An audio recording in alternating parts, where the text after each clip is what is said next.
کہتے ہیں کہ ایک طوطا اور طوطی کا گزر ایک ویرانے سے ہوا۔ ویرانی دیکھ کر طوطی نے طوطے سے پوچھا، کس قدر ویران گاؤں ہے؟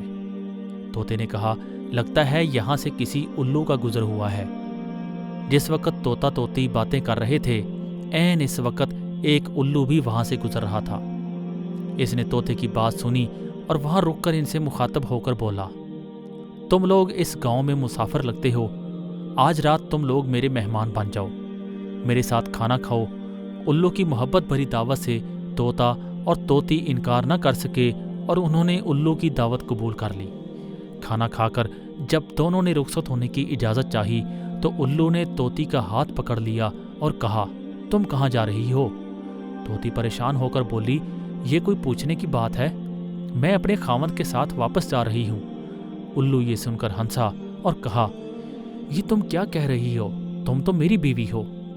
اس پہ طوطا اور طوطی الو پر جھپٹ پڑے اور گرما گرمی شروع ہو گئی۔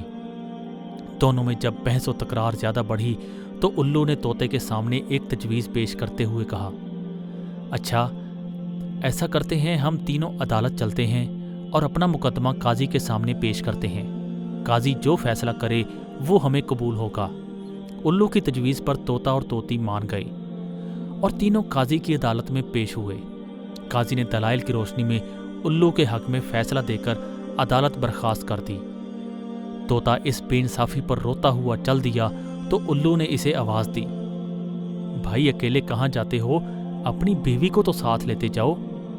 طوطے نے حیرانی سے الو کی طرف دیکھا اور بولا، اب کیوں میرے زخموں پر نمک چھڑکتے ہو؟ یہ اب میری بیوی کہاں ہے؟ عدالت نے تو اسے تمہاری بیوی قرار دے دیا ہے۔